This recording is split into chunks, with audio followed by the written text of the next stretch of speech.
Hi students, இன்னைக்கு பார்க்க போகிற topic 11th computer science, computer application, computer technology, Tamil medium, பாடம் 5 விண்டோஸில் வேலை செய்தல்ல கோப்பு மற்றும் கோப்புரைகளை தேடுதல்ல இருந்து பார்க்க போகிறோம். ஓகேவா? ஆல்ரெடி பார்ட் 2 வீடியோவில் கோப்பு மற்றும் கோப்புரைகளை எவ்வாறு உருவாக்குறதுன்னு சொல்லி பார்த்தோம்.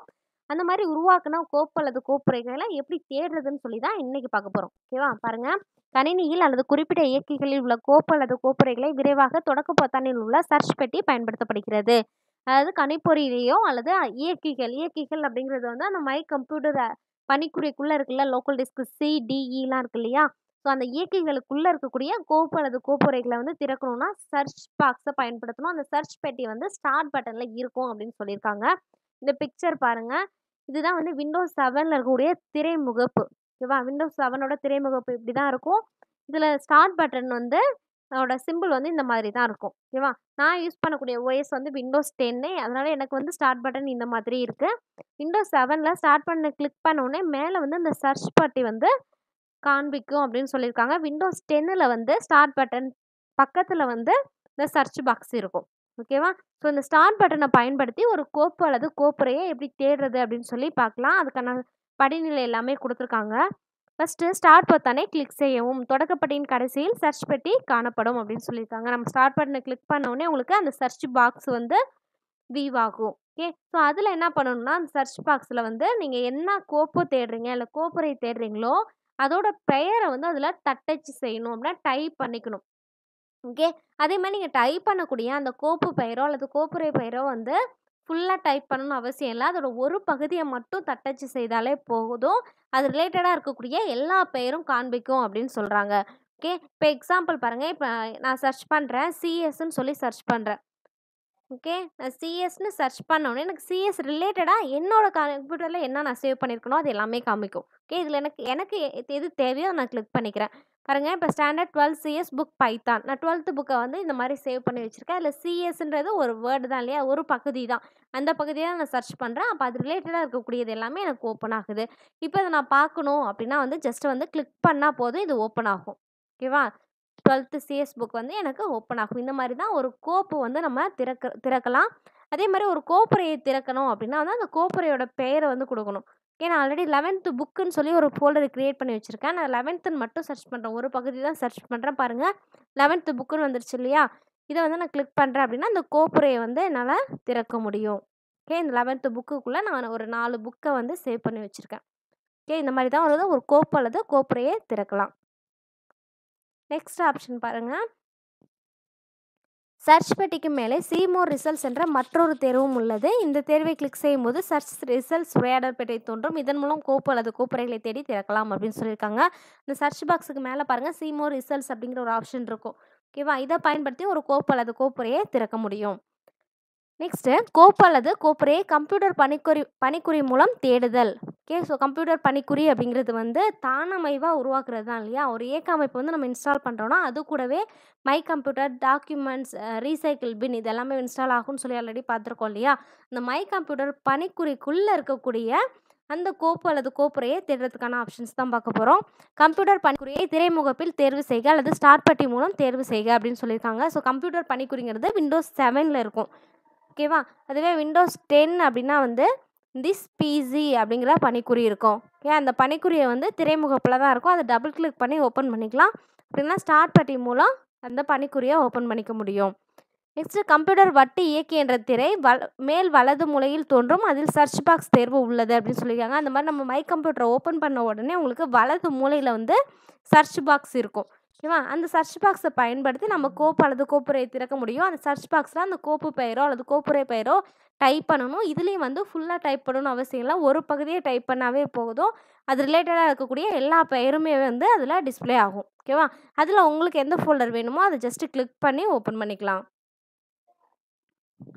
நெக்ஸ்ட்டு, முன்னரே உருவாக்கிய கோப்பு அல்லது கோப்புரையை திறத்தல் அப்படின்னு சொல்லியிருக்காங்க. ஆல்ரெடி நம்ம கிரியேட் பண்ணி வச்சுருக்க ஒரு கோப்பு அல்லது கோப்புரையை திறக்கணும்னா அதுக்கு ஈஸியான மெத்தட் வந்து டபுள் கிளிக், அதாவது இரட்டை கிளிக் செய்கிறது தான் வந்து ஈஸியான வழி அப்படின்னு சொல்கிறாங்க. பாருங்கள், கோப்பு அல்லது கோப்புரையை திறக்க மிக பொதுவான வழி அதை இரட்டை கிளிக் செய்தல் ஆகும் அப்படின்னு சொல்லியிருக்காங்க. ஓகே, இப்போ வந்து ஒரு கோப்பு வந்து நம்ம உருவாக்கியிருக்கோம், நம்ம டெஸ்க்டாப்பில் இருக்குது. அதை டபுள் ஓப்பன் பண்ணணும் அப்படின்னா ஜஸ்ட்டு டபுள் கிளிக் பண்ணால் போதும். ஓகேவா? பாருங்கள், புக் இருக்குது அப்படின்னா வந்து இந்த புக்கை ஜஸ்ட்டு டபுள் கிளிக் பண்ணுறேன். இடது கிளிக்கை வந்து இருமுறை கிளிக் பண்ணணும். அது பேர் தான் இரட்டை கிளிக் அப்படின்னு சொல்லுவோம். அதை கிளிக் பண்ணோன்னே அந்த புக் வந்து ஓப்பன் ஆகும்.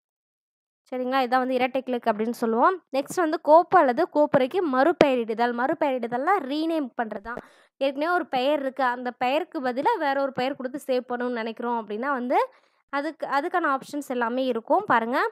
கோப்பு மற்றும் கோப்புரைக்கு மறுபெயரிடுவதற்கு பல வழிகள் உள்ளன. ஃபைல் பட்டி அல்லது இடது சுட்டி பொத்தான் அல்லது வலது சுட்டி பொத்தானை பயன்படுத்தி மறுபெயரிடலாம் அப்படின்னு சொல்லியிருக்காங்க. ஓகேவா? இது வந்து 3 வழிமுறைகளை பயன்படுத்தி ரீநேம் பண்ணிக்க முடியும். ஃபைல் பட்டியை பயன்படுத்தலாம், இடது சுட்டி பொத்தானை பயன்படுத்தலாம், வலது சுட்டி பொத்தானை பயன்படுத்தலாம் அப்படின்னு சொல்லியிருக்காங்க. ஃபஸ்ட்டு மெத்தட் பாருங்கள். ஃபைல் பட்டியை பயன்படுத்தி மறுபெயரிடுதல். மறுபெயரிட வேண்டிய கோப்பு அல்லது கோப்புரையை கிளிக் செய்க. Click file rename. புதிய பெயரை தட்டச்சு செய்க. மறுபெயரிடும் செயலினை முடிக்க என்டர் பொத்தானை அழுத்தவும் அல்லது ஓகே பொத்தானை கிளிக் செய்யவும் அப்படின்னு சொல்லியிருக்காங்க. ஓகேவா? நம்ம எந்த பெயரை மாற்றணுமோ அதை ஜஸ்ட்டு கிளிக் பண்ணுறோம். கிளிக் பண்ணிட்டு ஃபைல் மெனுவை கிளிக் பண்ணால் அதில் ரீநேம்ங்கிற ஆப்ஷன் வரும். அந்த ரீநேம் கிளிக் பண்ண உடனே உங்களுக்கு அந்த உங்களோட ஏற்கனவே இருக்க பெயர் இருக்கு இல்லையா, அது வந்து உங்களுக்கு ஹைலைட் பண்ணி காமிக்கும். ஓகே, அதில் வந்து நீங்கள் புதுசாக என்ன பெயர் கொடுக்கணுமோ அந்த புதிய பெயரை வந்து தட்டச்சு செஞ்சுட்டு என்டர் பட்டனோ இல்லை ஓகே பட்டனோ நீங்கள் கிளிக் பண்ணீங்க அப்படின்னா வந்து பெயர் வந்து மாறிடும். ஓகேவா? அதான் ரீநேம் ஆகிடும் அப்படின்னு சொல்லியிருக்காங்க. இது வந்து ஃபஸ்ட்டு மெத்தட்.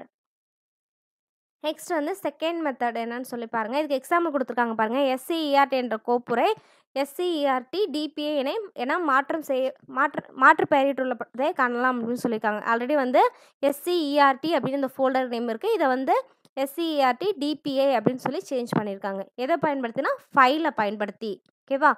செகண்ட் மெத்தட் பாருங்கள். சுட்டியின் வலது பொத்தானை பயன்படுத்துதல். மறுபெயரிட விரும்பும் கோப்பு அல்லது கோப்புரையை தேர்வு செய்க. கோப்பு அல்லது கோப்புரையின் மீது சுட்டியின் வலது பொத்தானை கிளிக் செய்க. மேல் மீட்பு பட்டி தோன்றும். அதில் ரீநேம் என்ற கட்டளையை தேர்வு செய்க. புதிய பெயரை தட்டச்சு செய்க. பெயரிடும் செயலினை முடிக்க என்டர் அல்லது ஓகே பொத்தானை அழுத்தவும் அப்படின்னு சொல்லியிருக்காங்க. ஏன்னா இதுக்கு எக்ஸாம்பிள் வந்து நியூ ஃபோல்டர் என்ற கோப்புரை வந்து C++ என மாற்றம் செய்யப்பட்டுள்ளது. இங்கே பாருங்கள், இதுதான் நியூ ஃபோல்டர் வந்து C++ன்னு சேஞ்ச் பண்ணியிருக்காங்க. இதுக்கான எக்ஸாம்பிள் பார்க்கலாம் பாருங்கள். நான் ஆல்ரெடி ஒரு கோப்புரை வந்து ஓப்பன் பண்ணி வச்சுருக்கேன் இல்லையா, 11th புக்குன்னு ஓப்பன் பண்ணியிருக்கேன் இல்லையா. ஸோ இதில் வந்து இது எல்லாமே வந்து கோப்புன்னு சொல்லுவேன். இப்போ இந்த 11th புக்குங்கிற ஃபோல்டரை நான் சேஞ்ச் பண்ணணும், ரீநேம் பண்ணணும் அப்படின்னா அதுக்கு வந்து ஃபைல் மெனுவை யூஸ் பண்ணலாம் அப்படின்னு சொல்லியிருக்காங்க. ஃபைல் மெனு வந்து விண்டோஸ் 7ல் தான் அந்த ஆப்ஷன் இருக்கும். ஃபைலில் வந்து அந்த நியூ ஃபோல்டர் ரீநேம் ஆப்ஷன் எல்லாமே விண்டோஸ் 7ல் தான் இருக்கும். விண்டோஸ் 10ல் அது மாதிரி ஆப்ஷன் கிடையாது. நான் ஜஸ்ட்டு வந்து என்ன பண்ணுறேன்னா ரைட் கிளிக் பண்ணிக்கிறேன். ரைட் கிளிக் பண்ணோடனே ஒரு டிஸ்பிளே ஆகுது இல்லையா, அந்த ட்ராப் டவுன் லிஸ்ட்டு இதில் வந்து ரீநேம் அப்படிங்கிற ஆப்ஷனை வந்து கிளிக் பண்ணிக்கணும். கிளிக் பண்ணோன்னே இதுதான் வந்து ஹைலைட் அப்படின்னு சொன்னேன்.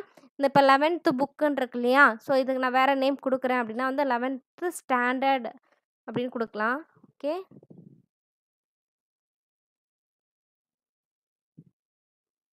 11th ஸ்டாண்டர்ட் புக்குன்னு சொல்லி நான் புதிய பெயர் வந்து தட்டச்சு செய்கிறேன். ஓகேவா? டைப் பண்ண பிறகு என்ன பண்ணுறோம், ஜஸ்ட்டு என்டர் கீயை ப்ரெஸ் பண்ணிக்கணும். என்டர் கீ ப்ரெஸ் பண்ணோடனே அது வந்து ரீநேம் ஆகிடுது. ஓகேவா? இது ஒரு ஆப்ஷன். இன்னொரு அடுத்த முறை என்ன கொடுத்துருப்பாங்கன்னா, இடது பொத்தானை பயன்படுத்தி ரீநேம் பண்ணிக்கலாம். இடது பொத்தானை பயன்படுத்தி எப்படி ரீநேம் பண்ணிக்கணும் அப்படின்னா வந்து இதில் வந்து ஜஸ்ட்டு கிளிக் பண்ணி கீபோர்டில் F2 கீ இருக்கு இல்லையா, அந்த F2 வந்து நீங்கள் ப்ரெஸ் பண்ணணும். ப்ரெஸ் பண்ணோடனே இந்த மாதிரி ஹைலைட் ஆகும். ஹைலைட் ஆனதுக்கப்புறம் நீங்கள் புதிய பெயரை டச் செஞ்சுட்டு என்டர் கீயை ப்ரெஸ் பண்ணிங்க அப்படின்னா வந்து ரீநேம் ஆகும். ஓகேவா? இந்த மாதிரி 3 மெத்தடில் நம்ம ஒரு கோப்புரைக்கு ரீநேம் பண்ணிக்க முடியும். நெக்ஸ்ட்டு கோப்பு மற்றும் கோப்புரையை நகலெடுத்தல் அல்லது நகர்த்துதல். ஓகேவா? ஸோ நகலெடுத்தல் அப்படின்னா வந்து காப்பி பண்ணுறது தான். ஸோ பாருங்கள், கோப்பு மற்றும் கோப்புரையை பிற பகுதிகளுக்கு நகர்த்துவதற்கு பல வழிமுறைகள் உள்ளன. கோப்பு மற்றும் கோப்புரையை நகர்த்துதல். ஸோ முறை 1 பார்க்க போகிறோம். வெட்டுதல் மற்றும் ஒட்டுதல். ஓகேவா? வெட்டுதல் அப்படின்னா வந்து கட் பண்ணி பேஸ்ட் பண்ணுறது, அதான் வந்து வெட்டுதல் ஒட்டுதல் அப்படின்னு சொல்லுவோம். பாருங்கள், ஒரு கோப்பு அல்லது ஒரு கோப்புரையை நகர்த்துவதற்கு முதலில் தேர்ந்தெடுக்க வேண்டும். பிறகு கீழ்வரும் வழிமுறைகளில் ஏதேனும் ஒன்றை தேர்வு செய்க அப்படின்னு சொல்லியிருக்காங்க. ஸோ வெட்டுதல் மற்றும் ஒட்டுதல் அப்படின்னா வந்து ஒரு ஃபோல்டர் இருக்குது. இப்போ C:1 ஒரு ஃபோல்டர் இருக்குது. அது வந்து டெஸ்க்டாப் கொண்டு வரணும் அப்படின்னா வந்து அந்த C:1 இருக்கிறத கட் பண்ணிடணும். கட் பண்ணி டெஸ்க்டாப்பில் பேஸ்ட் பண்ணணும். ஓகேவா? அதுதான் வந்து வெட்டுதல் ஒட்டுதல் அப்படின்னு சொல்லுவாங்க. அதுக்கான ஆப்ஷன் பாருங்கள். எடிட், கட் அல்லது Ctrl+X அல்லது வலது சுட்டி பொத்தானை அழுத்தினால் மேல் மீட்பு பட்டி தோன்றும். அதில் கட் என்பதை தேர்வு செய்க அப்படின்னு சொல்லியிருக்காங்க. இது 3ம் ஒரே ஒர்க்கை தான் செய்யும். ஓகே, அதாவது கட் பண்ணுறதுக்கான மெத்தட் தான் கொடுத்துருக்காங்க. எடிட் மெனுவை பயன்படுத்தி கட் பண்ணிக்க முடியும். Ctrl+X இது வந்து ஷார்ட்கட் கீ. கீபோர்டில் கண்ட்ரோல்னு ஒரு கீ இருக்கும் இல்லையா, அந்த கீயும் எக்ஸ் கீயையும் சேர்த்து அழுத்துனீங்க அப்படின்னா வந்து கட் ஆகும். அடுத்த ஆப்ஷன் வந்து ரைட் கிளிக் பண்ணி கட் ஆப்ஷனை சூஸ் பண்ணிக்கலாம். நெக்ஸ்ட்டு கோப்பு அல்லது கோப்புரையை புதிய இடத்திற்கு நகர்த்துவதற்கு எடிட் பேஸ்ட் Ctrl+V என்ற சாவி சேர்மானத்தை அல்லது வலது சுட்டி பொத்தானை அழுத்தினால் மேல்மீட்பு பட்டி தோன்றும். அல்லது பேஸ்ட் என்ற கட்டளையை தேர்வு செய்தால் கோப்பு புதிய இடத்திற்கு நகர்த்தப்படும் அப்படின்னு சொல்லியிருக்காங்க. அதாவது நீங்கள் கட் பண்ணுறதுக்கு என்ன ஆப்ஷன் பார்த்தீங்க, எடிட் மெனுவை பயன்படுத்தணும்னு பார்த்தீங்க இல்லையா, அதே மாதிரி இந்த பேஸ்ட்டும் எடிட் மெனுவில் தான் இருக்கும். எடிட் பேஸ்ட் ஆப்ஷனை பயன்படுத்தலாம், அல்லது Ctrl+V கீயை ப்ரெஸ் பண்ணலாம், ஆர் ரைட் கிளிக் பண்ணி பேஸ்ட் ஆப்ஷனை கிளிக் பண்ணிக்கலாம். ஓகேவா, இந்த மாதிரி நீங்கள் கொடுத்தீங்க அப்படின்னா ஆல்ரெடி நீங்கள் கட் பண்ணியிருக்கிறத பேஸ்ட் பண்ணிக்க முடியும். ஓகேவா, பாருங்கள் இதுக்கு எக்ஸாம்பிள் பார்க்கலாம். இப்போ இந்த 11th புக் இருக்கு இல்லையா, இது வந்து எனக்கு இந்த இடத்துல வேணாம் அப்படின்னா நான் ஜஸ்ட் ரைட் கிளிக் பண்ணிக்கிறேன், கட் ஆப்ஷன் இருக்குல்ல அந்த கட் பண்ணிக்கிறேன். ஓகேவா, கட் பண்ணிவிட்டு இதை வந்து நான் வேற ஒரு ஏக்கியில் வந்து ஸ்டோர் பண்ணணும்னு நினைக்கிறேன் அப்படின்னா அந்த ஏக்கியை வந்து ஓப்பன் பண்ணிக்கணும். வந்து C கோலனில் சேவ் பண்ணணும்னா C கோலனில் கிளிக் பண்ணிட்டு ரைட் கிளிக் ஆப்ஷனை சூஸ் பண்ணிக்கணும். ரைட் கிளிக் பண்ணிவிட்டு பேஸ்ட்.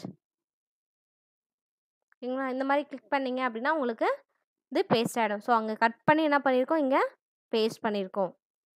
ஓகேவா, இது பாருங்கள் இந்த புக்ஸ் ஃபோல்டரில் அந்த 11th புக்கு இல்லை, இங்கே இருக்கிறத கட் பண்ணிட்டோம். ஓகேவா, இதுதான் வந்து வெட்டுதல் அப்படின்னு சொல்லுவோம். இங்கேருந்து வெட்டிட்டு அங்கே போய் என்ன பண்ணியிருக்கோம், ஒட்டியிருக்கோம். ஒட்டுதல் வேலை வந்து செஞ்சுருக்கோம். சரிங்களா, இதான் வந்து கட் அண்ட் பேஸ்ட். நெக்ஸ்ட்டு இழுத்து விடுதல். விண்டோஸின் இயக்க வட்டு சன்னல் திரையில் இடது மற்றும் வலது சாளர பிரிவுகள் உள்ளன. இடது சாளர பிரிவில் கோப்பு மற்றும் கோப்புரைகளை மரக்கிளைகள் போல் காட்சியளிக்கும். வலது சாளர பிரிவில் இடது சாளரத்தின் ஒரு குறிப்பிட்ட கோப்பு அல்லது கோப்புரைகளை பல்வேறு விருப்பங்களுடன் காட்டப்படும் அப்படின்னு சொல்லியிருக்காங்க. இது என்ன சொல்கிறாங்க அப்படின்னா வந்து உங்களுக்கு அந்த இயக்க வட்டு சன்னல் திரை இருக்கு இல்லையா, அந்த கம்ப்யூட்டர் ஐக்கானை கிளிக் பண்ணோடனே ஒரு பாக்ஸ் வருது இல்லையா, அதுதான் வந்து இயக்க வட்டு சன்னல் திரை அப்படின்னு சொல்லுவாங்க. ஸோ அந்த விண்டோஸில் வந்து நீங்கள் 2 ஆப்ஷன் இருக்கும், இடது பக்கம் மற்றும் வலது பக்கம்னு சொல்லியிருக்கோம். வலது பக்கத்தில் இருக்கக்கூடிய ஃபோல்டரை இடது பக்கத்தில் வந்து ட்ராக் பண்ணிக்கலாம். அதுமாரி இடது பக்கத்தில் இருக்கிறத வலது பக்கத்தில் ட்ராக் பண்ணிக்க முடியும். இதான் வந்து இழுத்து விடுதல் அப்படின்னு சொல்லுவாங்க. இப்போ எக்ஸாம்பிள் பாருங்கள்.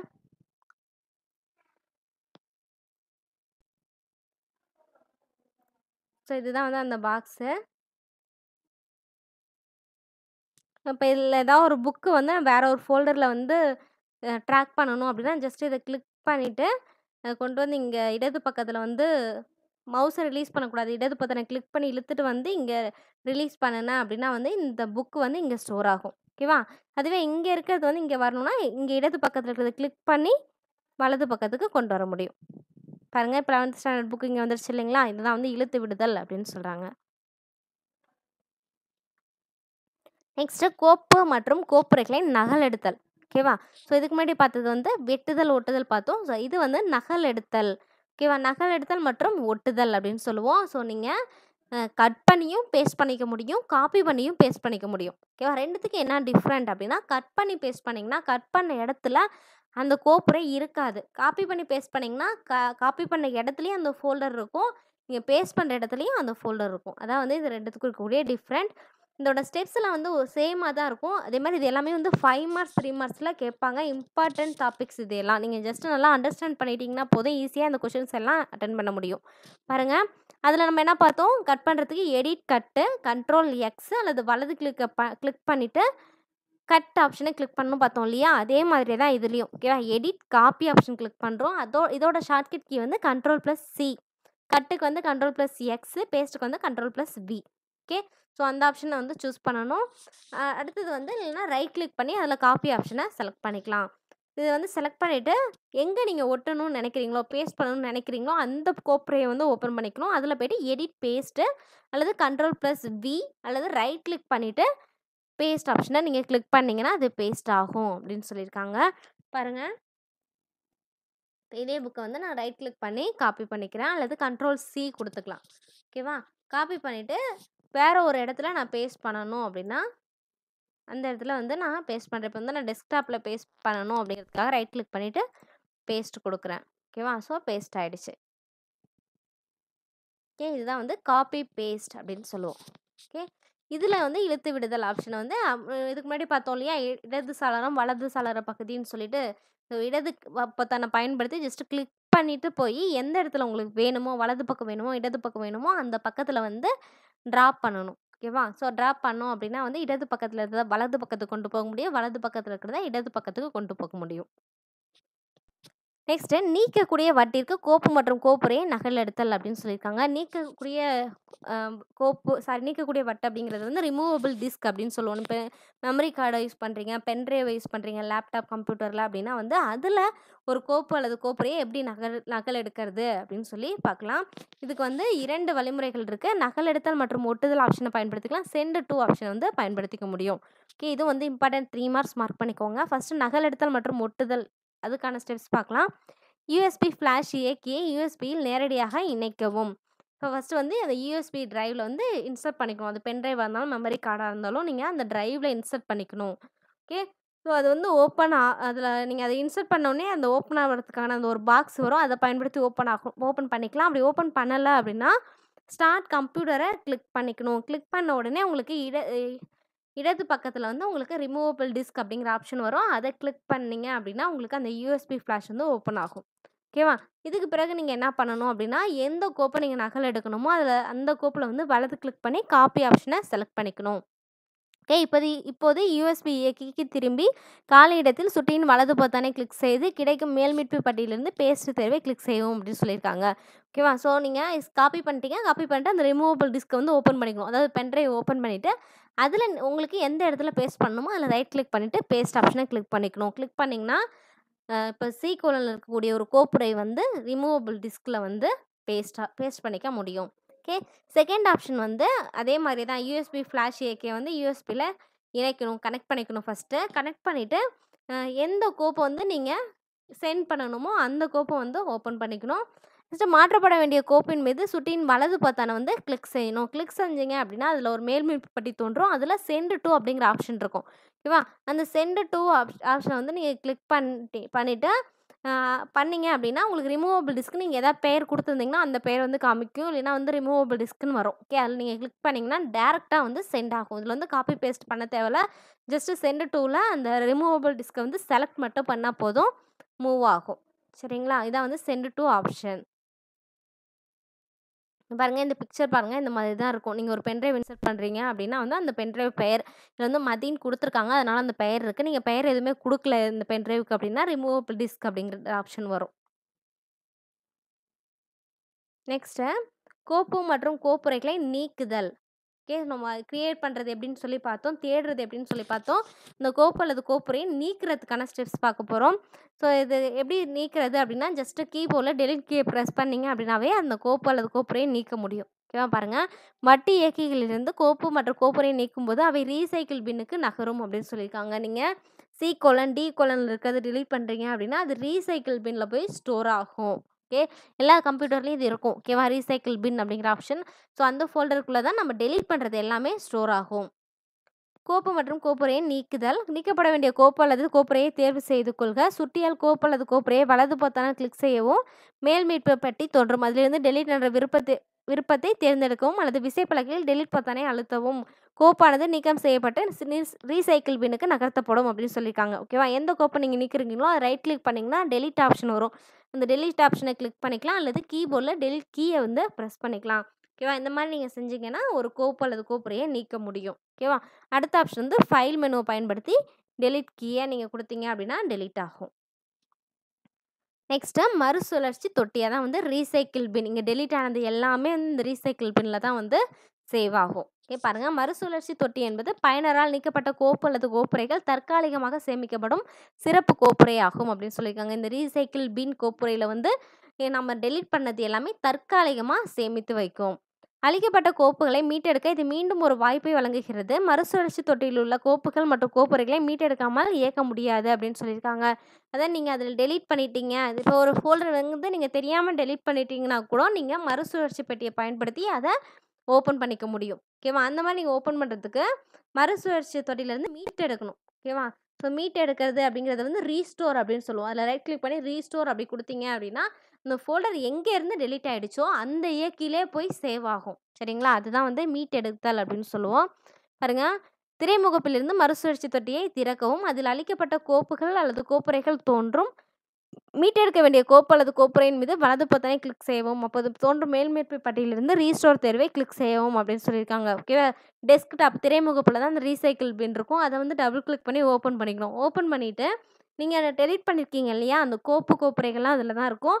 அதில் ரைட் கிளிக் பண்ணீங்க அப்படின்னா ரீஸ்டோர் அப்படிங்கிற ஆப்ஷன் வரும். ஓகே, அதை நீங்கள் கிளிக் பண்ணுறீங்க அப்படின்னா அது வந்து நீங்கள் எதில் டெலீட் பண்ணீங்களோ அந்த ஃபோல்டரில் போய் அந்த கோப்புரையில் போய் அது ஸ்டோர் ஆகும். ஓகே, ரீஸ்டோர் ஆல் கொடுத்தீங்க அப்படின்னா எல்லா கோப்புரையுமே வந்து ரீஸ்டோர் ஆகும் அப்படின்னு சொல்லியிருக்காங்க.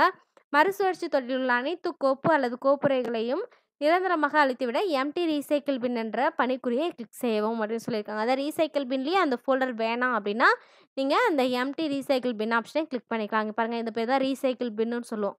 ஓகேவா, இது வந்து டபுள் கிளிக் பண்ணிக்கலாம். டபுள் கிளிக் பண்ணிட்டீங்க அப்படின்னா வந்து அந்த ரீசைக்கிள் பின் வந்து ஓப்பன் ஆகும். இதில் எதெல்லாம் டெலீட் பண்ணமோ அது எல்லாமே இதில் இருக்கும். இதில் பாருங்கள், இப்போ நான் ரைட் கிளிக் பண்ணோன்னே பாருங்கள் ரீஸ்டோர் அப்படிங்கிற ஆப்ஷன் இருக்கா, இந்த ரீஸ்டோர் ஆப்ஷனை கிளிக் பண்ணேன் அப்படின்னா வந்து இது ரீஸ்டோர் ஆகும். ஓகேவா, எங்கே நான் டெலீட் பண்ணனோ அந்த ஏக்கில் போய் ஸ்டோர் ஆகும். சரிங்களா, இதான் வந்து ரீசைக்கிள் பின் அப்படின்னு சொல்லுவோம்.